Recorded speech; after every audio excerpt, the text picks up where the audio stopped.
1월 27일 마태복음 5장 13절로 20절 세상의 소금, 세상의 빛입니다.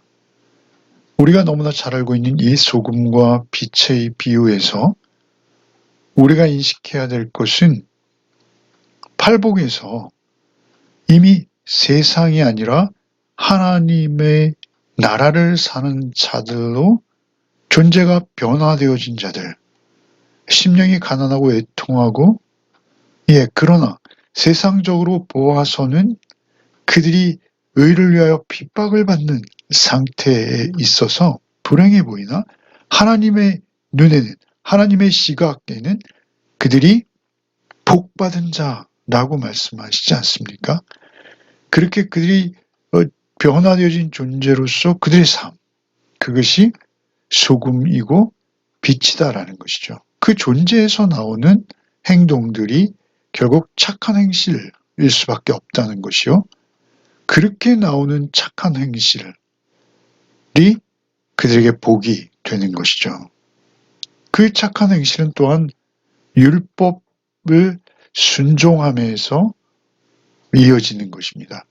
그 율법을 순종한다라는 것도 결국은 어떤 그런 외형적인 순종, 그런 의미라기보다는 윤리적 도덕적 차원이 아니라 구원적인, 구원사적인, 그래서 주님 앞에 이제 새로워진 주님으로 인해서, 예수 그리스도로 인해서 구원받은 자들에게서 나오는 의라는 것이죠.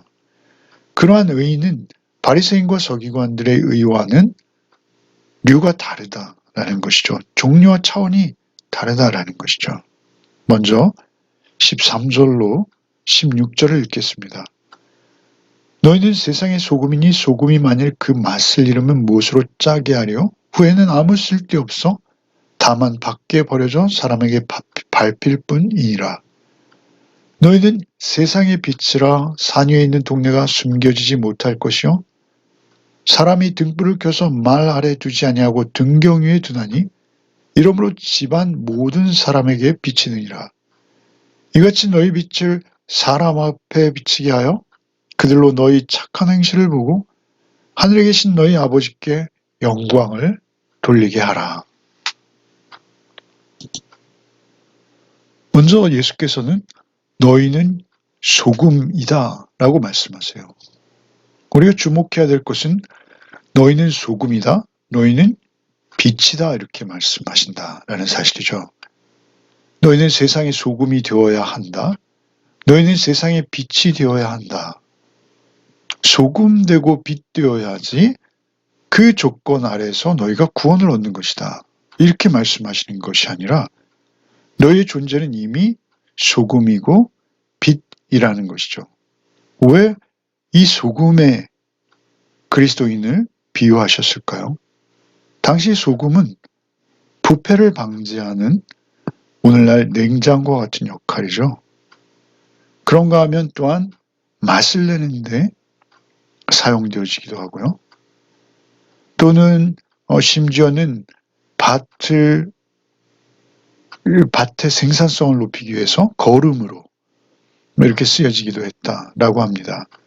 그러니까 결국 냉장고와 같이 세상의 부패를, 세상의 오염을, 세상이 썩어간다 하더라도 거기서 그것을 막아내는, 그 부패를 방지하는, 그리고 또한 세상에서 살맛 나게 하는, 세상의 맛을 내는 하나님의 형상으로 회복되어진 자로서의 어떤 그러한 향기, 세상의 맛을 내고 거름이 되어진다라는 것은 하나님의 일을 성장시키고 확장해 나가는 그러한 소금의 역할 같은 그러한 존재가 되어졌다라는 것이죠.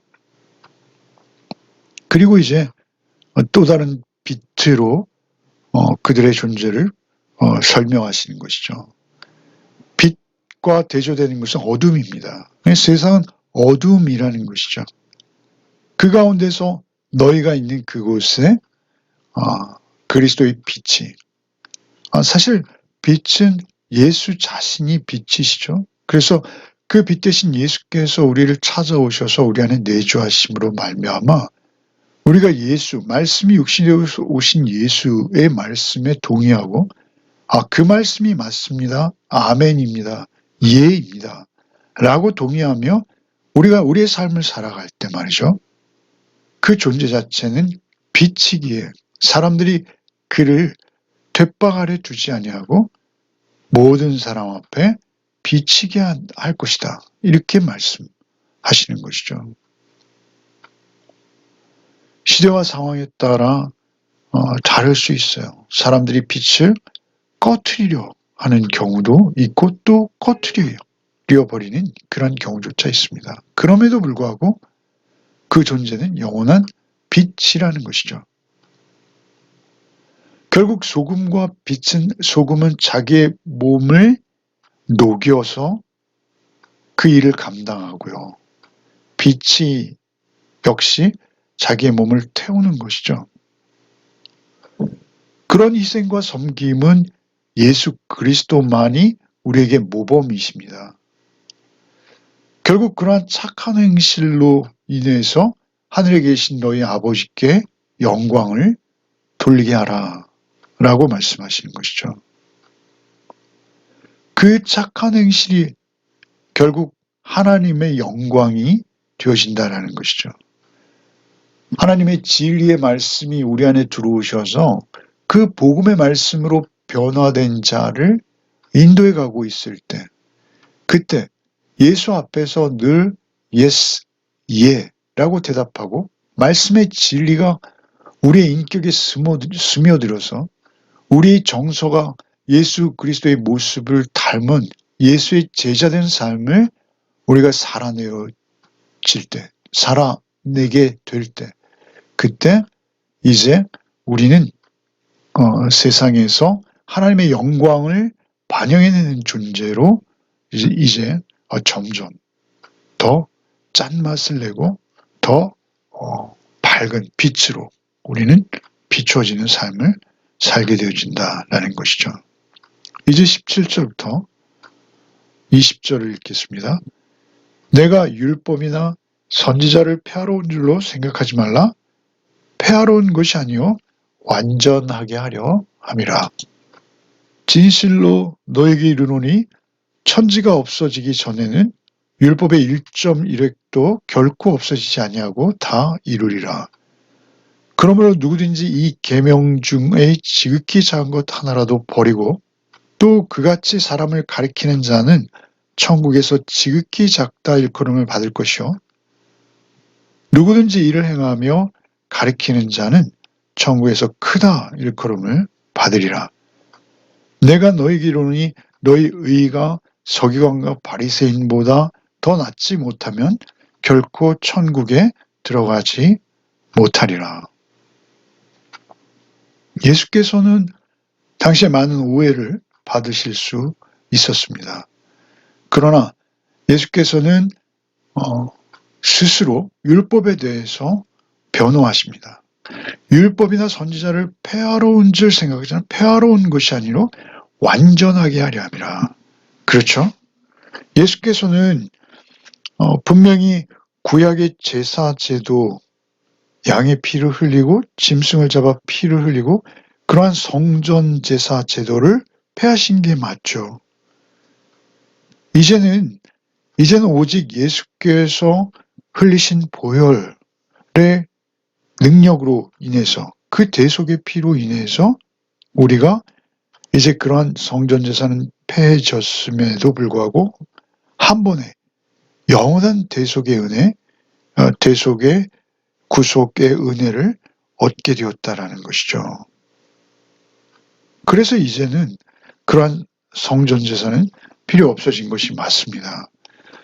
그럼에도 불구하고 폐해진 것이 있음에도 불구하고 그것은 폐하는 데 그 중점이 있는 것이 아니라 완전하게 하는 데 중점이 있다는 것이죠. 방점은 그 옛 제사보다 새로운 제사가 더욱 완전하다라는 것이죠. 그 완전케 하려 함이라. 진실로 너에게 이르노니 천지가 없어지기 전에 율법의 1.1획도 결코 없어지지 아니하고 다 이루리라.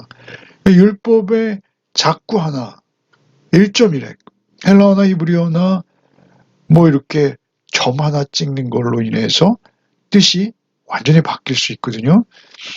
그 율법의 1.1획도 결코 바꿔지거나 없어지지 않을 것이다. 다 이루리라. 그러니까 가장 중요한 것은 무엇입니까? 그것은 율법을 제정하신 하나님의 의도라는 것입니다. 하나님께서 왜 이 율법을 우리에게 주셨는가라는 것이죠. 그 점에 있어서 하나님의 의도는 결코 변하지 않는다라는 것이죠.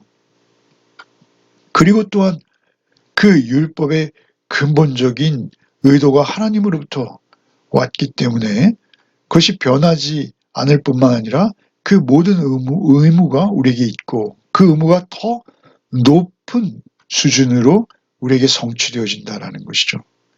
소위 우리가 반제라는 것을 이제 21절부터 보게 될 것이지만 살인하지 말라 했으나 미워하지도 아니하고 간음하지 말라 했으나 음란한 마음도 품지 아니하고 이런 것들이 어떻게 가능하냐라는 것이죠. 그것은 오직 복음 안에서 그리스도로 말미암아 그 정서가 그 마음이 변화되어지기 시작한 자들에게서 찾을 수 있는 의로움인 것이죠. 그래서 율법의 1.1획도 없어지지 아니하고 다 이루어진다는 것이죠. 예수께서는 율법을 폐하러 오신 것이 아니라 더 완전하게 하고 우리의 생활 삶을 통해서 그 율법이 한 차원 더 높은 수준에서 지켜지게 되어지도록 그렇게 우리에게 능력을 주시는 분이시라는 것이죠. 19절에 그러므로 누구든지 이 계명 중에 지극히 작은 것 하나라도 버리고 또 그같이 사람을 가리키지 않아 천국에 지극히 작다 일컬고 또 누구든지 이를 행하며 가리키는 자는 천국에 크다 일컬음을 받으리라. 결국 복음에 앞장서고 복음을 실천하고 또 복음을 살아내는 자가 천국에서도 크다 일컬음을 받는 것이요. 그렇게 하지 않는 자들은 천국에서 지극히 작은 자로 일컬음을 받게 되어진다라고 말씀하십니다. 내가 너희에게 이르노니 너희 의의가 서기관과 바리새인보다 더 낫지 못하면 결코 천국에 들어가지 못하리라. 놀라운 말씀이죠. 서기관과 바리새인들이 율법을 향한 열정은 평범한 사람들이 흉내낼 수 없는 수준입니다. 그들은 뒤뜰에서 기르는 근채와 박하와 같은 아주 보잘것없는 채소조차도 철저히 씹에 이를 떼어서 하나님 앞에 드렸죠. 더구나 그들은 말이죠. 어떤 외세로부터 이방으로부터의 믿음의 압력이 있을 때 그들은 하나님을 포기하지 않고 하나님을 끝까지 붙들고 기꺼이 순교의 자리에까지 나갈 수 있었던 믿음의 사람들입니다. 그러한 그들, 너희 의가 서기관과 바리새인보다 더 낫지 못하면 결코 천국에 들어가지 못하리라. 그러면 과연 누가 천국에 들어갈 수 있단 말입니까? 그것은 종류가 다른 의로움이 있는 자들로 사는 것이 그토록 중요하다라는 것이죠. 그러니까 여기서 의는 내가 지켜내는 의라기보다 주께서 나를 위해 이루어 주신 그 의로우심 앞에 그 은혜 앞에 반응하는 자로 그가 주님의 말씀에 순종하여 그 주님의 인격, 그 주님의 정서에 전적으로 의존하고 있을 때 그의 삶 속에서 나오게 되는 율법의 순종, 내지는 착한 행실 이런 것들이 그의 의가 되어질 때 그것은 서기관과 바리새인들의 의와는 또 다른 더 높은 차원의 의로움이라는 것이죠. 그러니까 결국 우리가 의롭다 하나님에게 인정을 받는 것은 우리 안에 계신 예수 그리스도로 인해서 의롭다함을 인정받는 것입니다. 그러니까 율법의 문자적인 순종이 아니라 이가 하나님 앞에서 우리가 어떤 관계에 있는가라는 어떤 관계의 측면에서 나오는 순종이라는 것이죠. 의로움을 내 스스로 획득하기 위한 것이 아니라 내가 의로움 안에 살아감으로 인해서 그 의로움이 나를 통해서 반영되어지는 것. 내 의가 아니지만 사실 그 의가 우리가 나의 것으로 내 자기 의를 위해서 노력하는 그 수준과 그 차원의 의로움과는 전혀 다른 의다라는 것이죠. 오히려 내 의를 주장하는 자들이 아니라 그리스도의 의로우심을 따라 나는 살겠나이다. 그리스도의 의로우심, 그것은 곧 나를 의롭다 하시고 나를 구원해내신 그리스도의 그 은혜의 의로움, 그 의로움에 의탁하고 그 의로움으로 살아가는 자들이라는 의미입니다. 그러니까 결국은 예수께서 이렇게 말씀하시지 않습니까? 화 있을 진정 외식하는 서기관과 바리새인들이여 회칠한 무덤 같으니 겉으로는 아름답게 보이나 그 안에는 죽은 사람들의 뼈와 모든 더러운 것이 가득하도다. 이와 같이 너희도 겉으로는 사람에게 옳게 보이되 안으로는 외식과 불법이 가득하도다. 이렇게 지적하시지 않습니까? 그러니까 우리에게 있어서 의의는 무엇입니까? 우리는 우리의 정서가, 우리의 마음이 예수 그리스도의 복음의 말씀 앞에 그 말씀의 진리에게 온전히 붙들려 있을 때, 그래서 우리 안으로부터 바깥으로 변화된 삶이 흘러나오는 상태, 그것이 주께서 바라시는, 또 주께서 인정하시는 의로움이다라는 것이죠. 오늘 하루의 삶 속에서도 오직 주님 기쁨이 되어지는, 주님 모시고 주님 말씀에 귀 기울이며 성령에 순종하시는 하루가 되시기를 바랍니다. 기도하겠습니다. 주님 감사합니다. 오늘도 우리에게 소금이라 하시고 빛이라 하시는 주님, 오직 내가 주의 율법을 지켜내는 자이오나 그것은 내 의가 아니라 오직 내 안에 계시는 예수 그리스도의 은혜로 말미암음임을 한시도 잊지 않게 하여 주옵소서. 오늘도 오직 성령께 귀 기울이며 성령의 음성에 순종하는 한날이 되게 하여 주옵소서. 예수 그리스도의 이름 받들어 기도하옵나이다. 아멘.